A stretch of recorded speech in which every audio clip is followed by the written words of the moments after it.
I think everyone talks about interoperability. I think everyone talks about cross-brand collaborations, but the way that we're building out our technology is intentionally focused on making cross-brand collaborations easy to execute on and identifiable for those brands of who they should partner with. Welcome to W3G, the official podcast for MySyn XYZ and your go-to hub to learn the latest developments in growth and marketing in the wild and wonderful world of Web3. I'm Julie Octaviano, Head of Accounts and Operations at MySyn XYZ. And I'm Blake Minho Kim, co-founder of MySyn XYZ. Each week, we'll talk to leaders in the Web3 space about the state of the industry, what they're building, some interesting growth hacks, and best practices around all things Web3 marketing. W3G is a place to learn and get smarter in public, not only for those of us already in the space, but for the Web2 brands that are curious on how to transition over. We're all building together in this crazy space, so tune in each week as we talk to the best and brightest and keep uncovering insights so we can all grow together in the world of Web3. Today we'll be speaking with Tara Fung, co-founder and CEO at Co-Create, a community activation platform that enables brands to build custom, gamified, and self-owned reward experiences that supercharge their community. Tara is a total misfit and explorer in the wild world of Web3, and we had an awesome conversation about the future of tokenized loyalty, community engagement, and how Web3 projects and traditional brands should leverage the power of Web3 tech to enable greater ownership and interoperability of our digital assets. If you're interested in new and innovative ways brands can build closer relationships with their community, this is a great episode for you. So without further ado, let's get into it. Here's episode number 13 with Tara Fung. Hi, Tara. How are you doing today? I'm doing great. How are you, Julie? I am great. So excited to have you on. I'm excited to dig into all things Co-Create and how you got into the space and everything in between. With that said, would love for you to tell us just a bit about yourself, your background, anything from where you're from, what's your professional background, what ultimately led you into the world of Web3, and eventually starting Co-Create. Yeah, so thanks so much for having me. Tara Fung, I'm the co-founder and CEO at Co-Create, and my background is I'm a total misfit and explorer, which I feel like a lot of people within emerging technology would probably categorize themselves as that. I come from a small town in rural North Carolina. Fun fact, I know how to milk a goat because we had them growing up. And I just wanted to figure out how the world works. So ended up working and living abroad for a while, then decided after working at a German automotive company, the parent company of Mercedes-Benz, that I didn't care about cars enough to do that the rest of my life. So went back and got an MBA as a way to transition. And as much as it scared me, I realized everything that we do and experience is being impacted by technology. And so I decided to join an early stage tech company out of my MBA as a way to get close to tech as a business person and just not allow myself to be put on the side and not understand how software is developed and how these businesses are run. I was initially in financial technology or fintech for a long time, and fintech led me to alternative assets. Alternative assets led me to crypto, and then crypto, I would say, really led me to Web3. And so I started Co-Create right at a year ago, which is crazy. We came out of stealth this time. This is the beginning of May in 2022. And so much of the world has changed since then, but it's been an incredible ride. I love it. No, that's really exciting. And really thanks and thank you for kind of walking us through that journey. It makes a lot of sense, right? So from kind of like big auto to fintech to alternative assets, crypto, I mean, it all tracks, right? You're the first person who said that makes sense, Blake. It makes sense to me. I mean, as someone, my whole background has been in early stage tech and venture, and I've seen that. It just makes sense because I feel like the deeper down you go in terms of innovation and how are we changing the world and using digital to make it a better place, I think anyone who's really going in it deep enough and moving quickly enough, I think typically will realize that. I had a similar but different journey, but like Web3 is ultimately where it's all headed. So really excited to dig deeper into it. So actually with that, we'd love to start to dive a bit deeper into Co-Create, right? And so as we start to talk about diving from alternative assets, crypto, Web3, right? So let's talk about Co-Create. So how do what motivates you to actually get this thing off the ground? So maybe let's just start there, right? Like how did you get into actually as far as the highest level view is, tokenized loyalty points, right? But I'm sure it's more than that, but would love to kind of hear your take of how'd you get into this and what is it today? Yeah. So we co-create, we help innovative brands unlock the power of community utilizing the tools of Web3. So we have an API first platform that allows any brand to build custom gamified experiences that includes wallet creation with an email address, that includes on-chain points, on-chain status, and on-chain collectibles. So really three different primitives, points being ERC20s, status being ERC1155s, collectibles being ERC721s. And if that means nothing to whoever's listening, that's great, because our whole goal is to create this tool set that allows anyone to build without having to understand blockchain technology or hire blockchain developers.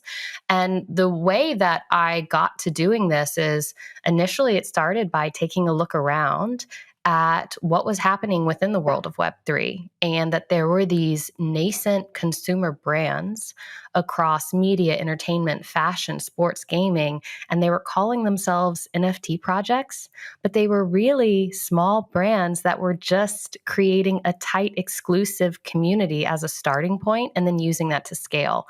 But when I looked at them, what I recognized was they've created these incredibly engaged communities, but they don't have a scaling mechanism. NFTs are inherently meant to be discrete, non-divisible assets. Sure, if you take a financial engineering approach to it, you could say, oh, well, me and my friends, we can come together and we can buy an NFT and we'll all get tokens that represent our ownership of that NFT. That's definitely a use case for a subset, but it's not really what NFTs were meant for. NFTs were meant to be discrete items and unique, and that's their superpower. Whereas fungible tokens have the opposite superpower.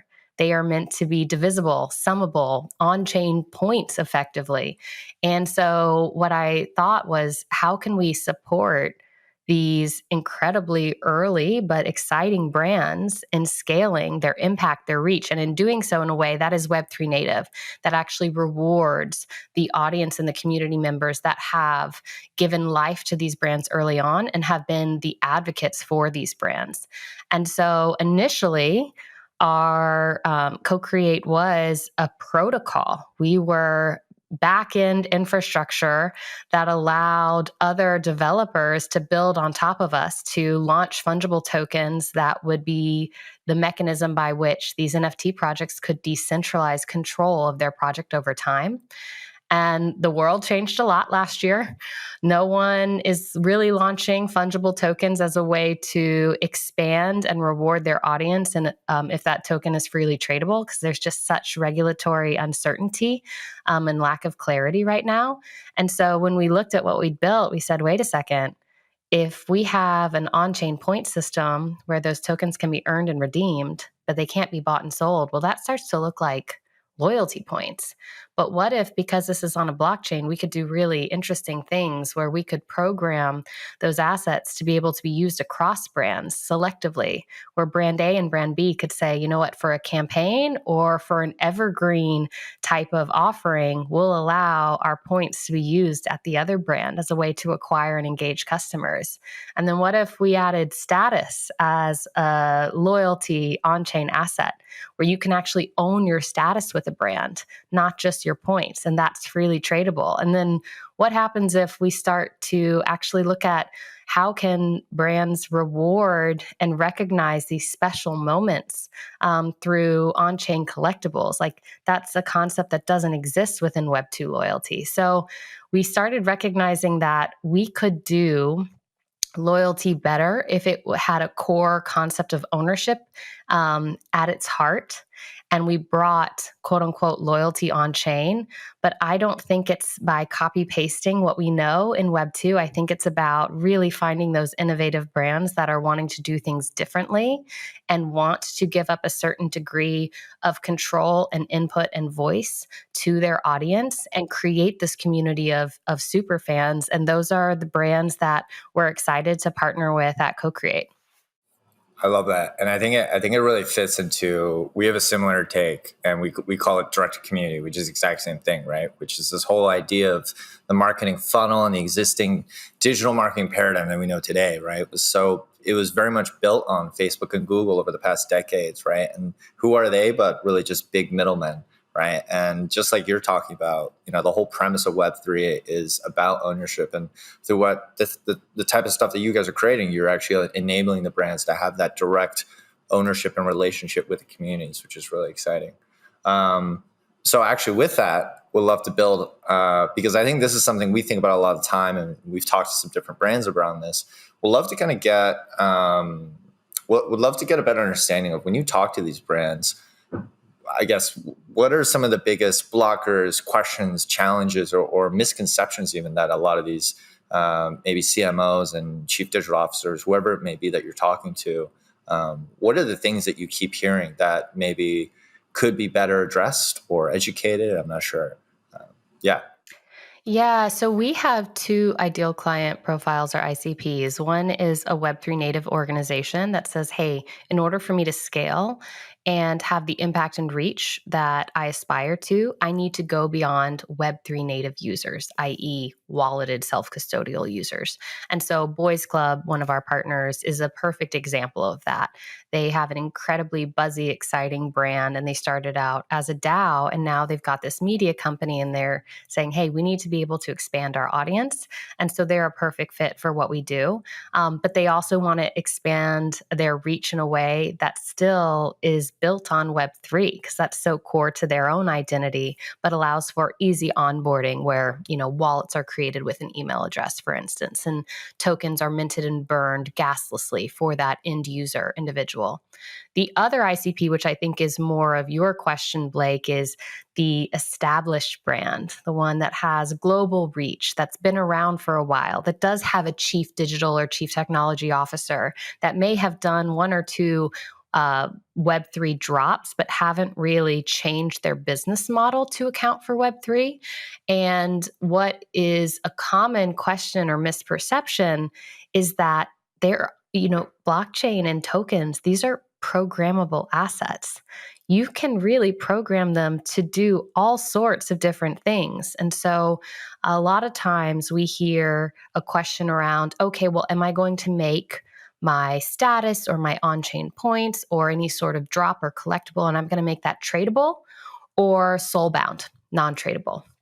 And there are actually 2 degrees in between freely tradable and soul-bound that no one's talking about. And the way that we've built our platform allows a brand or an organization to determine the tradability of any assets that they deploy with us, whether those are fungible tokens, non-fungible tokens, or semi-fungible tokens. And the 2 degrees in between freely tradable and soul-bound or non-tradable is allow list, meaning the token can only interact with contracts that are on an allow list, and block list, meaning that the token can go anywhere except for interacting with specifically blocked smart contracts. So we saw block lists used a lot when the NFT royalty debate was going strong. This in the fall of 2022, Dandelion and Tyler Hobbs, their QQL drop, they blocklisted certain marketplaces that didn't enforce royalties. And they were saying, hey, this NFT is yours, but you just can't trade it on these marketplaces that we've identified. That is a fine approach if you're really just trying to eliminate a few places that token you don't want it to be able to go or engage with. It's not a really robust approach because it's very easy to spin up a new marketplace that doesn't enforce royalties or create a new smart contract where it's like, oh, okay, well, this wasn't on the list, so is it an upgradable list? And how do you keep on whack-a-moling all of the places that pop up?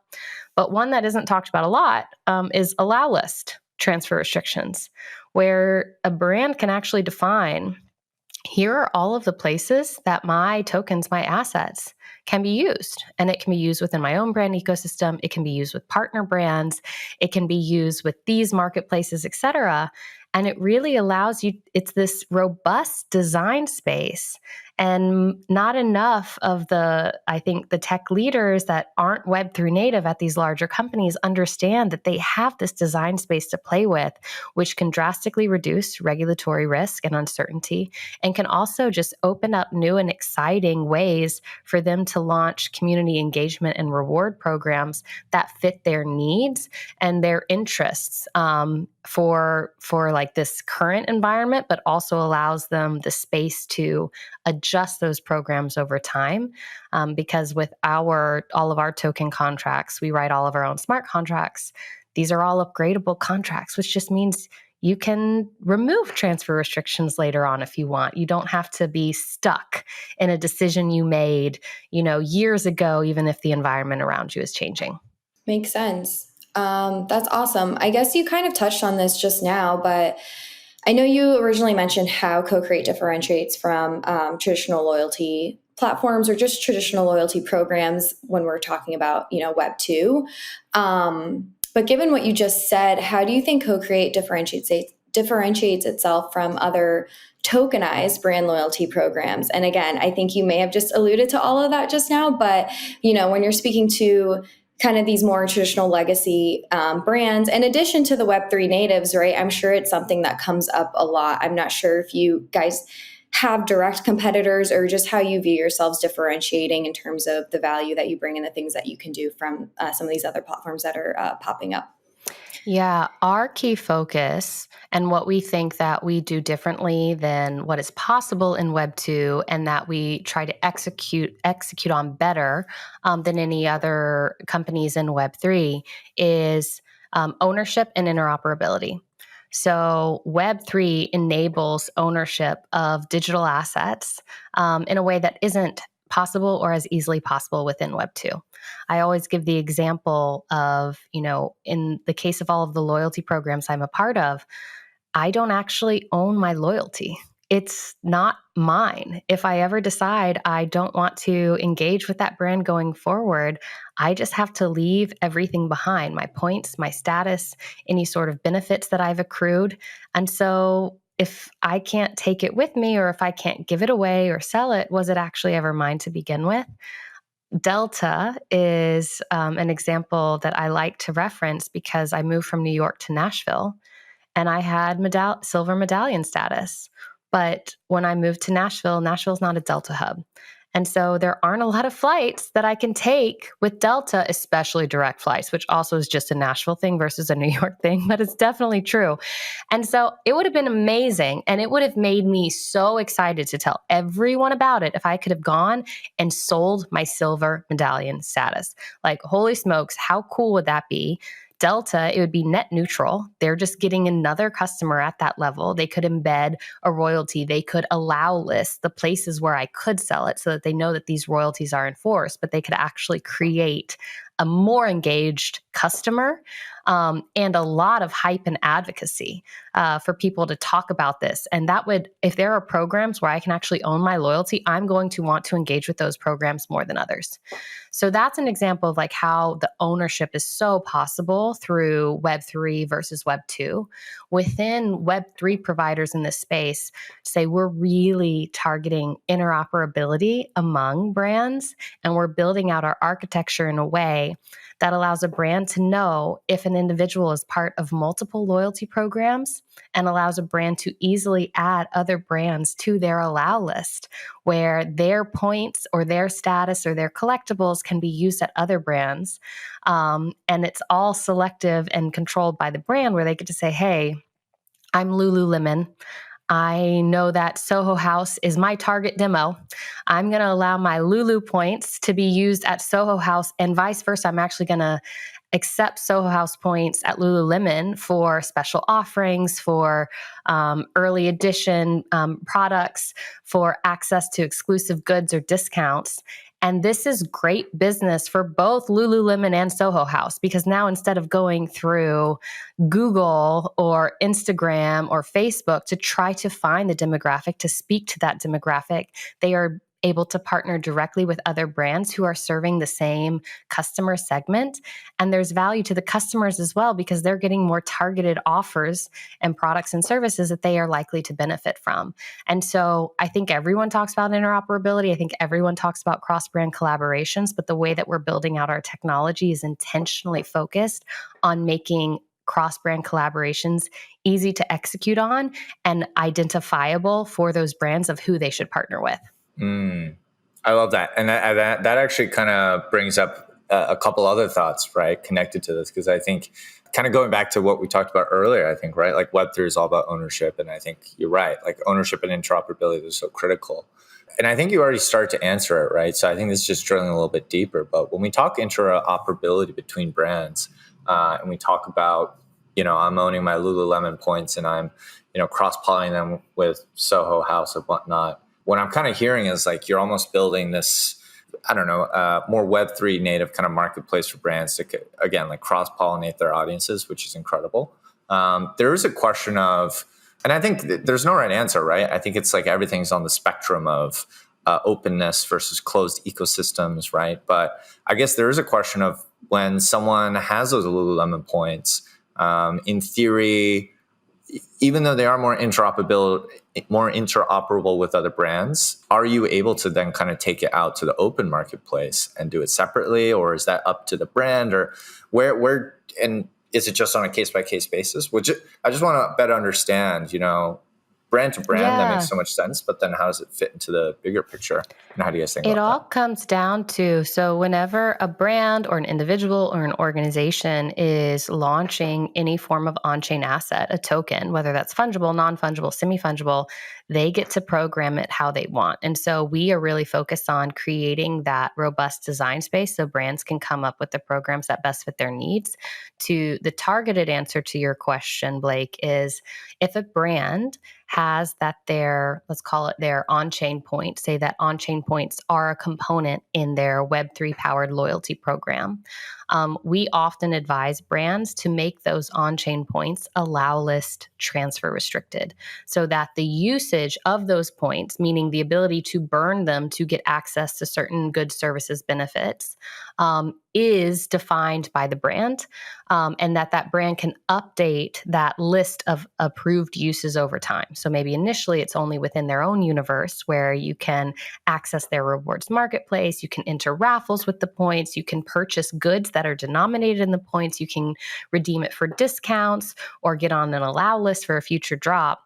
But that brand could add other brands to their allow list and say, you know what, not only can you use this with us, but I'm Soho House, I'm going to add Lululemon to the list of approved uses. So if you go to Lululemon site, you can log in and you can actually use your Soho House points in order to get access to specific goods or discount codes or other benefits.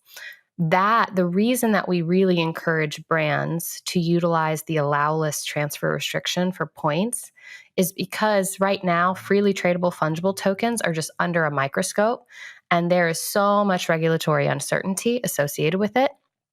But if a brand said, you know what, I've got my ducks in a row, I'm fine with launching a freely tradable fungible token, and I'm going to have these on-chain points that I'm able to create, but then anyone can make a market for them. Anyone could go and put them on an exchange. Anyone could really use them anywhere because now I've launched an on-chain like currency or token. That is up to the decision of the brand. But if a brand is following our guidance, given the current regulatory environment, it is not something that an individual can say, okay, I'm going to go use these over here or sell them and put them on Uniswap and create a market for the token, which is a lesser degree of ownership than what we want or often see within Web3. And that's where I think these program designs can be really powerful. So right now we're talking with a large consumer brand. They're within the sports and like movement activity space, if you will, and they want to encourage movement.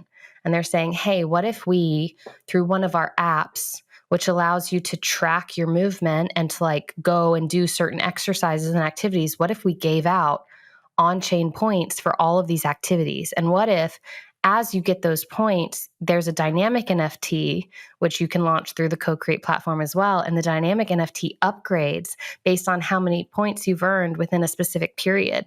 And sure, those points might be transfer restricted, so they can be used with us, but they can also be used other places we designate. But that collectible, that on-chain status, that is yours. And so it ties to ownership, which is at the heart of Web3. And if you decide as an individual, you know what, this program is no longer for me, you could actually take your status with you.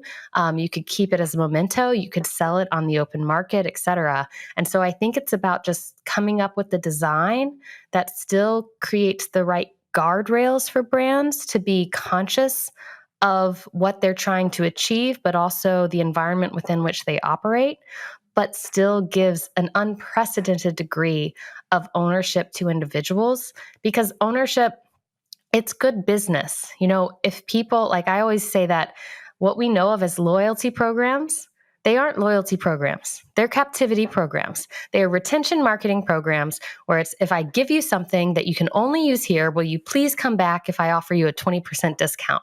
And it's like, they're boring. They're unexciting. They actually work, which is the crazy part. Most of them work well enough. But if you take Web3 and you supercharge these programs, I'm so excited about some of the early case studies we have in the market that need more time to prove out, such as Nike, such as Starbucks, such as the Watch to Earn program with inside the NBA that we're powering in partnership with Bleacher Report. Like, these are things that are so early, but as people experience Web3 versus being talked at about Web3, I think we're going to really see these case studies emerge that just show the power they have to create brand outcomes that are positive, not just consumer outcomes that are exciting.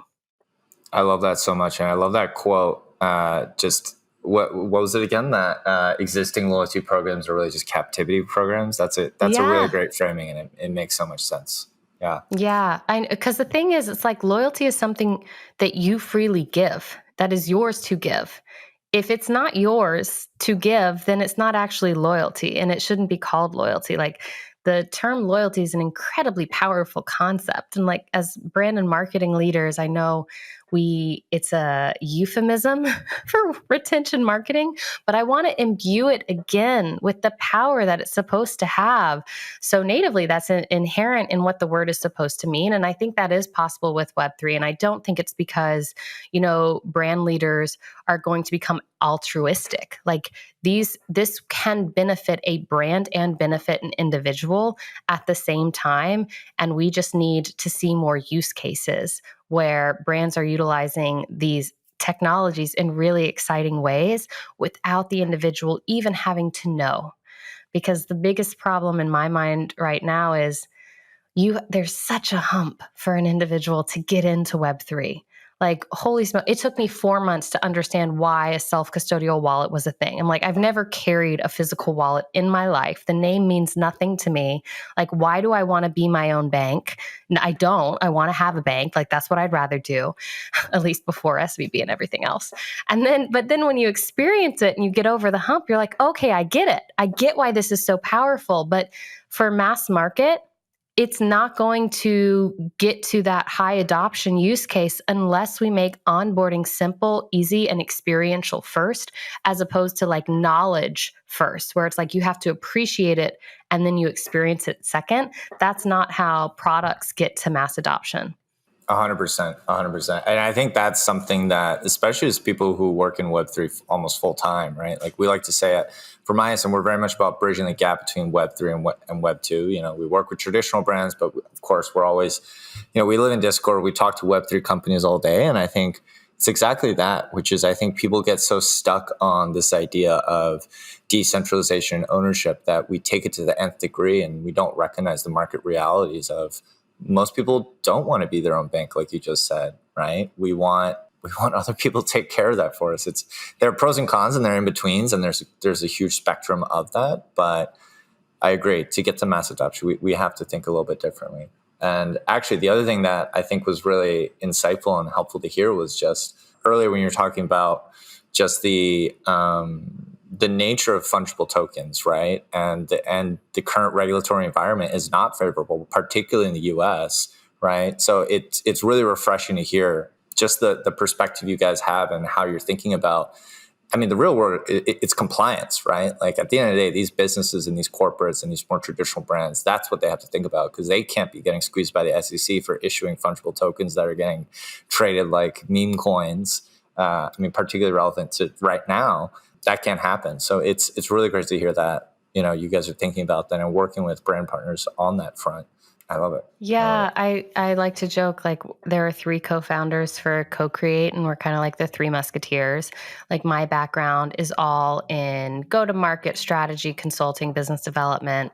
One of my other co-founders is our general counsel and COO. So he's like the don't go to jail and let's make sure this thing runs efficiently. And then the third co-founder is our chief architect and head of engineering. And he is just like one in a million, just like a technical savant. And so like we all have our different areas, but that's why we have focused really on organizational, like brand powered community engagement and reward programs, because this technology, it can do so many things if you combine it in the right ways, but it's so new that there's a lot of fear and uncertainty. And where brands often get caught is they get caught in not understanding the tech, not understanding the regulatory environment, not understanding like how this can impact their business. And so we try to really obfuscate all of that so that a brand can come in and say, you know what I'm really great at?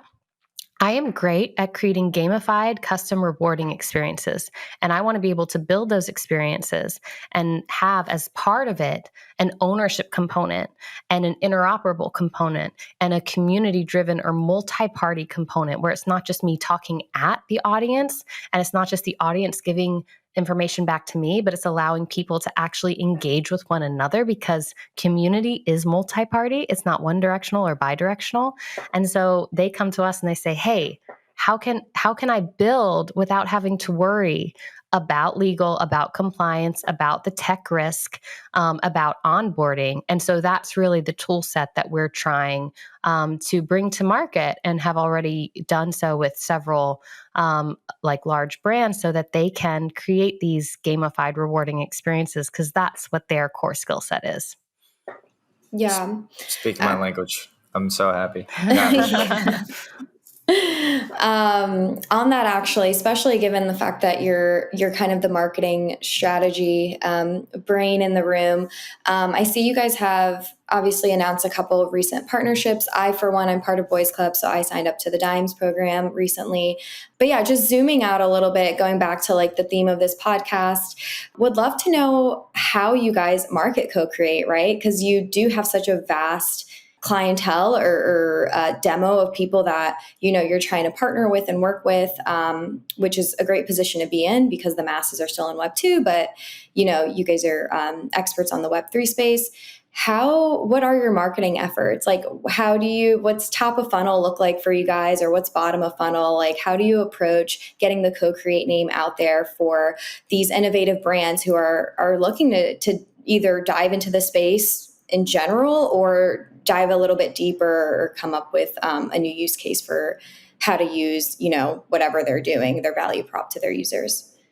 Yeah, it's a great question. So we do have those two ideal client profiles that I mentioned, like the Web3 native organization that's looking to scale beyond Web3 natives, and then the established brand that has already done a few things in Web3. And so they're ready to go deeper, because a community engagement and rewards program, that's a commitment. It's not a drop. And in fact, our tagline used to be go beyond the drop, because it seemed like there were so many brands who would like do a drop and they'd be like, now what? Nobody knows. We're not really sure, but wasn't that fun? And that's fine. I think that's how you test and learn. But I see, blockchain and Web3 technology, it is just a new part of a brand and media consumer company's tool set. it's not going to be Web3 versus Web2. It's going to be Web3 and Web2. And it's going to be Web3 and Web2 and AI. It's like all of these are just going to power better consumer experiences and open up new types of use cases. And so when we really, the audience for what we do, eventually it'll be massive. But there are very few brands that are saying, hey, you know what? I am actually ready to innovate and to integrate Web3 into core product services and offerings, like to take my existing mobile app and implement like co-create APIs underneath so that whenever someone signs in with an email address, we're sending that to the co-create user API and we're creating a wallet for them and returning it back. That whenever someone buys a product, we're pinging the points API and having 20 of our fungible token minted to that wallet for that individual. That when someone buys a product, it also allows for a digital twin to be minted as an NFT and deposited in that individual's wallet. So that audience, it's actually pretty targeted. We know what brands are innovating in this space and have already done things in this space. And so oftentimes it's myself, it's our director of business development, it's our director of marketing, it's our PR and media agency, Serotonin, creating content, going to and speaking on panels and events, hosting small sessions or breakfasts as well. Like at Consensus, we hosted a 15-person invite-only brand leader breakfast at the Four Seasons. And it was one of my favorite events because it's these thought leaders that are really pushing the edge of what is possible and how you can reward, engage, and grow your community, coming together and sharing tips and tricks on how this has worked for them. Or like Betty from Deadfellas was there. We were talking about manis and like... sometimes it's just really nice to be like, that's an awesome manicure. Where did you get that done? Is that Gel X? And so it's both a combination of talking shop, but also just connecting with people. And so our approach right now is really more content-based and inbound marketing and selective events and speaking engagements as opposed to your traditional SaaS model. We've got an outbound marketing campaign and a sales team that's doing all of the emails of like, hey, have you thought about X, Y, and Z? I don't think we're there as a market yet. It's early. Speaking of that, do you find that, again, knowing that Web3 is just one out of your two core demos, but in terms of your Web3 native clients, I guess you would call it, partners, do you find that the bear market has changed things? Do you find that it's amplified the use case for something like co-create or, the opposite? I would love to hear how things have changed. I guess even non-crypto markets, right? There's just been so many changes, like you mentioned before, with COVID and now everything that's going on. I would love to hear how that's maybe changed the appetite or the need for co-create for some of these brands. I do think that one of the changes we've seen as an industry in the past year has really been seeing Web3 as a pure play revenue driving opportunity to more of an engagement technology. And so that's where the adoption of Web3 powered engagement, reward, and loyalty programs is really coming to the fore. A lot of these brands, whether Web3 native or Web2 established, have a large audience and they're trying to figure out, how do I keep this engagement going? How do I create the incentive mechanisms that encourages specific outcomes or actions and then rewards that? And so the engagement side of Web3 has really come up as an area of focus over I can do a drop and I can raise $20 million in this one time, and then I'll have a roadmap that may or may not be fleshed out and defined, but I'll figure it out later. That moment in time is just not where we are anymore. And honestly, I think it's really healthy because I think there's one of the things that has hurt Web3 as an industry is the hyper financialization of it, where people say, if you can become a millionaire because you bought into a meme coin early on and it doesn't represent any value, like this feels like gambling. It's like, yeah, because it is. Like, and not having that be negative or positive, just this technology has use cases beyond meme coins, beyond one-off NFT drops where someone's like, oh, can I get out and leave someone else holding the bag as it goes up and just hopefully not be part of it when it falls down. And so the engagement side of this is what I'm really excited about. And I think the deflation of some of the prices of various either NFT projects or other tokens has encouraged looking at blockchain technology as a technology that can be part of an evergreen brand tool set and not just a one-off hype-driven cycle. Yeah, that makes sense. It's more like thought out, long term, long game. Blake, did you want to ask the next one, or I can keep going? Yeah, I actually had a follow up. It's kind of a bit of a pivot, but something I've been wondering about and just thinking through as we talk about all this. And we're actually encountering this with some of our clients right now, which is because it's so early, because all the leading corporates, I think, are, and sorry, I keep bringing it back to it, and it's really on both sides. But particularly, I guess for us, it's always around like net new wallets. And I think typically you're going to bring more of that from the traditional brands than the Web3 native ones. Although, it can go both ways. But specifically regarding like traditional brands, right? Like, how do you guys think about, I guess, specifically like wallets and blockchains, right? Because I think the wallet wars are still kind of raging. No one's really quite dominated the market yet. There's a billion different wallets. I think what you were mentioning earlier is you guys, it sounds like, also have your own. And then on top of that, how do we think about, especially in this current time, right? Like gas fees are, again, on Ethereum and even L2s through the roof, right? And so everyone's got opinions. Everyone's got different thoughts. How do you guys deal with all that, I guess, in regards to wallets and blockchains, and how you communicate and drive through different activations for different brands? And this is for both parties, I guess, really, like Web3 growing, Web3 companies that are scaling, and traditional brands entering the space. Yeah, if it becomes that every single brand has their own wallet, it's no different than an account login in a lot of ways. Like the thing that was so powerful when I was first getting into Web3 and I got MetaMask for the first time is I realized, oh, wow, I can take this with me. I can take my assets, my identity with me across sites and use it to log in. There's also complexity and risk that comes with that. We see so many instances of someone connecting their wallet to a site that isn't trusted or that gets somehow their account is drained. And so there's risk associated with consolidation.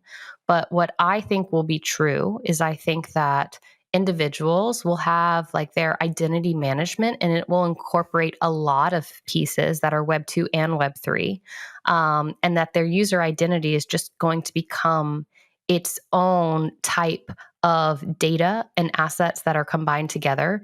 And one of the things that we do is we do create a loyalty wallet for individuals when they come through one of the brand's programs. And so it's completely in the back end, it's API driven, but we use a unique identifier such that we're only creating one wallet for them, irrespective of how many brand programs they're a part of. And we put that on an L2 so that it's much cheaper to mint and burn tokens from that wallet, and it allows for gasless experiences from the end user's perspective. But that individual, they can also append other information to their user identity that's connected to co-create. So they can append to their user identity their self-custodial wallet. This was what the Boys Club activation looked like. You came in, you created your account just by putting in your email. A code was sent to your email address. You input the code, so it's a passwordless login. As soon as you input the code, we are either checking, do you already have a wallet with us, or are we creating one for you? And the next step in order to engage with the first campaign was connect your MetaMask wallet so that we can verify what Boys Club assets you have and reward you in dimes with a custom formula that had fun multipliers based on how many Boys Club assets you had and over how many different collections of theirs. And then you could gaslessly claim dimes and then use that to enter into a raffle for a full fit of Boys Club swag. And so it was a great combination of Web 2 simplicity but also recognizing Web3 native users and their OG status within a community. And so, to your question, Blake, I don't think anyone knows where this is going to go, but I do think that we're going to see more consolidation within the wallet space, and we're going to see these user identity examples crop up where people can append information to a single user identity so that they aren't managing as many wallets as they're managing logins to existing websites. 100%. And yeah, it's still early, like we were saying, right? So we're also trying to figure it out. I think that's actually related but different to something we're trying to figure out on our own end. Not quite loyalty per se, but I don't know, maybe this is like a separate spin-off business if you guys ever choose to. But I think something we're thinking about at Myosin is reputation scores, right? For marketers, DIDs. We've talked to a lot of different players in the space.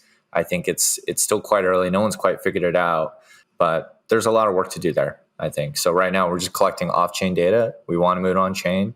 We haven't quite figured it out yet. Maybe we can leverage co-create on the back end to figure something out. But it's all coming down the pipeline. It's all coming down. Yeah, let's chat. I always say that I both love and hate that co-create gets grouped into Web3 loyalty. I love it because so much within the Web3 space feels amorphous, and it's like, what is it? I don't know. They're using words. It's all jargon. I can't relate it to anything I know or understand. People understand loyalty programs. They're like, oh yeah, I'm a member of 10 of them and most of them suck. I know loyalty. And so I like that it makes it very accessible. But I also, what I dislike about it is it puts it into a box. And I'm like, we're creating tools for community collaboration and creation. Like, we're creating tools that allow organizations to grow, reward, and engage their audience and go from consumer first to community first. And like, that is this expansive concept that can have so many different applications. And I want to work with more innovative brands and communities that are like, I've got an idea and I need to combine these Lego blocks in this way. Do you have all the Lego blocks or can you create them for me? We should talk. We haven't yet found a vendor to help us figure this out. So maybe co-creates a solution. I don't know. $2 million and you got it. Coming soon.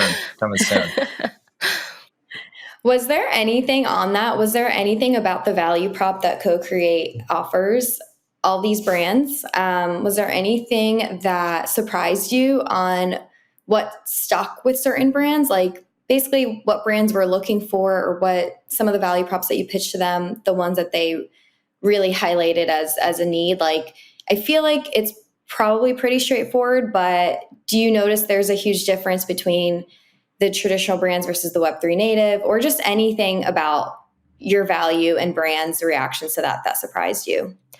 Yeah, I mean, community has definitely become a buzzword across Web3 and Web2. When I talk with brand leaders, especially the Web2 established brands, they're like, oh yeah, we've got to figure out community. Community is a focus for us. I'm like, can you go a little deeper? Like, that can mean a lot of different things. And do you actually want community? Because community means that they have a voice too, Or letting go of control. Yeah, exactly. And so that comes back loud and clear of like, oh, unlock the power of community. Yes, how can we do that? And then the other thing that comes back and resonates a lot with brands, and I think it has to do with the state of acquisition for brands, in that it is becoming more and more difficult to identify and target and market to a target demo. Is becoming more and more expensive. The tool set to be able to identify those individuals is limited in scope. And all of the upside seems to be going to these advertising platform intermediaries. And so, like, the idea that brands can partner together with other like-minded, non-competitive brands, that is really exciting to them, because in this future world that, I can go to an AI algorithm to get answers to all my questions, and I no longer have to visit websites and scan information. Like, attention is going to be the hardest thing to get, because it's going to become so much more concentrated in certain places. And so I do think brands are thinking about attention and how do I get in front of my target demographic. And that probably means partnering with the people that already have that demographic's attention. That's so crazy to think about. It's the all future coming we're down the heading in pipe. because of AI. It's Oh my it's gosh. yeah. We're thinking about attention pretty heavily. Yeah. Sorry, I keep bringing. Yeah, but it's something that we all will need to address, right? I think it's as marketers, we think about the future of paid marketing all the time, right? And right now we're in this world where cookies are dying. Facebook and Google, they're getting squeezed on all ends by regulators. And I had an interesting conversation on Friday with Justin from Safari, who, he's a friend, and he was a past guest on this podcast, and he had a good way of phrasing it, which I think it's like marketers for so long have been focused on who are the customers to figure out what they do, to figure out behavior, to figure out purchase, are they a good fit for our brand? And I think we're moving towards a world where through on-chain and through these other things, we can actually start to think more about the demographics don't matter as much, right? Because there's a lot of situations where you may not actually know that, the 30-year-old male who you think would like golf may have nothing to do with golf. And it's actually the 60-year-old woman who lives somewhere else who is a huge golf fanatic who wants everything to do with it. So it's more about now with on-chain data and through these programs like what you're creating, you can actually start to track behavior more and reward people more directly for it. So there's a lot we can do. It's exciting. I do want to be mindful of time, and Julie's keeping me honest here. Let's move into rapid fire questions. So I don't know, Julie, you want to kick it off, or you want me to get started? Sure. So, as the name indicates, we will ask a question, and first thing that comes to mind as rapidly as possible, answer away. So, I'll kick things off with the first one. What is a Web3 project, not including your own co-create or anything else that you're working on, that you're most bullish on? So probably because I just won a Pool Suite Leisurist, I'm like really excited about Pool Suite. I just think that they are so creative. And they're a small team, but they just come up with really cool stuff, and they're doing really cool partnerships. Like I think the Ralph Lauren partnership is brilliant, and I'm excited to see where that goes. So I'm definitely keeping my eye on them and just rooting them on because I keep on wanting to engage or purchase all of the things that they put out. That's actually Amazing. the perfect answer because again, side thing, but I'll DM you on Telegram about the Grand Leisures because I think there's some really cool stuff coming, and would love to Ooh. rope you in on that. That'd be fun. Yeah, that Yeah. sounds great. Everything's connected. It's all connected. And I will say I went to the Ralph Lauren event because I'm in Miami. It was incredible. One of my favorite nights ever. Finally got to meet Marty in real life, and he was just an absolute joy, everything you can imagine and more. So yeah, I agree with you. I already was a fan. Now I'm just like a super fan after experiencing that night. So Oh, that's I awesome. love that answer. Yeah. We're both Grand Leisure holders as well, so we love it. Well, I just Yeah. won one. So There they you had go. that Amazing. Twitter campaign, and you had to like do whatever, like post, retweet, whatever, and then put up a Oh photo. my God, I submitted to that. I know exactly what you're talking about. That was you who won? 25 people won, but I was one of them. And so I'm Oh. getting my Grand Leisures today. Like they sent me a link where I could go and pick one out, and I'm already in love with her. And so she is becoming my PFP. They told me it's coming today. So as soon as I get it, my PFP on Twitter is updating to be my Grand Leisures. I'll ping you. Oh There's my God, there's some amazing. stuff cooking. Yeah. Grand Leisures is coming. Next question. This one's one of our favorites. Biggest professional learning. Originally from 2022, but honestly, it's now May. So, biggest professional learning this year, last year, anything that comes to mind. Yeah.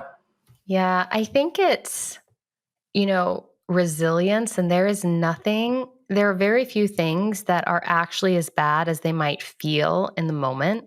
We came out of stealth a day after Terra Luna collapsed. We launched our DApp on testnet the 2 days after the FTX debacle. So like we've had great timing for what we do. Had to at times also like make really tough calls related to team members and their fit on the team, like great humans. So it's just like, and you don't know, like, how is everyone going to respond, and how is this going to work? And there's going to be a hole, and it's going to be so bad. And nothing is ever as bad as you think it's going to be, and people are way more resilient than you expect. And so that's definitely something that when you're on the roller coaster of being a founder, it's comforting to keep in mind. I love that. And that's honestly, we should all take that to heart, because I can tell you, I feel the same thing every other day. Just building a business of any sort is not easy. And especially with teams and teammates and the chaos, particularly in Web3, right? Because obviously, whatever type of company you're building is hard, but we're building on the edges here. It's like the Wild West. So you never know what's going to come blindside you the next day. So it's a crazy time. Exactly. It's the new frontier. It's both the appeal as well as like the really hard part. Exactly. Yeah. I can do the third one. If you had $1 million, whatever, USDC, fiat, what would you build in Web3 today? Well, we raised $25 million, so I'd be building what we're building. Is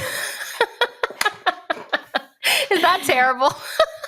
Anything outside of co-create? I mean, obviously we're building. Yeah. Let's say someone gave you 25 separate. And then they're just 25 separate mil for another thing. As one does. I think there's something really interesting. My husband's a session musician here in Nashville, and I think there's something really interesting that's happening at the confluence of AI and music. And music is going to proliferate when everyone's able to create at unprecedented levels. And in fact, music creation has proliferated given how the tech has changed just over the last 20 years. Like everyone can do most of the things in a home studio that you used to have to go to like a ridiculous studio in order to be able to accomplish.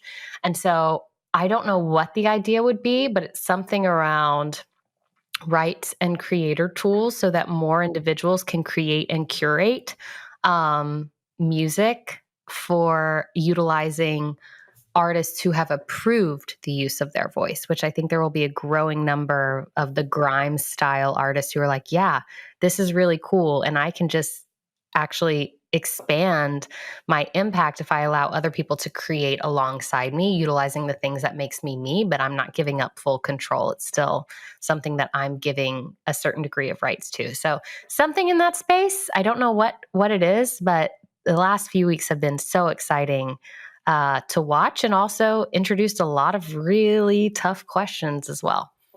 Mm-hmm. Maybe it's like a co-create, but all your partners are just musicians and you reward, I don't know, there's got to be something. You reward co-creation.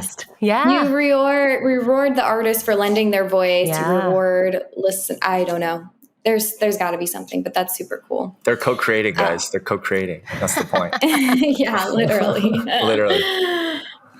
Blake, I'll let you round it out with the last one. All right, perfect. And then the last one here, pretty straightforward, but I mean, it's honestly, based on what you've been through, Tara, I think this is a great fit, which is craziest predictions in Web3 for end of year 2023. And maybe based on those predictions, you can time the next release to go, maybe before or after, so it doesn't have the same time. Yeah. Yeah. So I'm really excited to see how much of a brand's marketing and collaborations end up coming from individuals in the community going forward, compiling AI and crypto tooling together. Where, I think we're seeing an early view of this with Nike and Dot Swoosh, where individuals that were part of the Dot Swoosh ecosystem were invited to their co-creation studio. I didn't come up with the name, they did. And they gave 4 winners these co-creation royalty contracts that if those NFT digital collectibles are sold by Nike, part of the royalty goes back to the creator. And I think that this concept of brands opening up some of the creative direction to the community will be incredibly exciting for individuals. And it will also introduce a new level, hopefully, of equity and inclusion within the space, because so much within fashions and brand, it's hard for people from different backgrounds to get the same exposure and opportunities. And so I want to see where this goes. And I'm hoping that it's not going to be a one-off Nike example. It'll be a lot of brands, even legacy heritage brands that have kept the creative direction so close to the vest, that start to open it up slightly and they get really cool outcomes as a result. Nike's always been driving the ball forward. So, I like to think they're a leading indicator, right? So if they're doing it and if they're doing it well enough, fingers crossed, I think you're right. I think maybe in just the next couple of years, we can start to see that happening. We know that LVMH and some of those other companies are already experimenting with blockchain through Aura, or it's called Aura, right? And they have their own and some others. So see what happens. Cool. All right. Well, that brings us to the end. So the last bit is just an opportunity for you to show yourself, let people know where they can find you, co-create, any and all things. Would love to give you that opportunity right now. Yeah, well, thank you so much for having me, Julie and Blake. This was absolutely a pleasure. It's always fun to talk with other folks that are thought leaders in the space.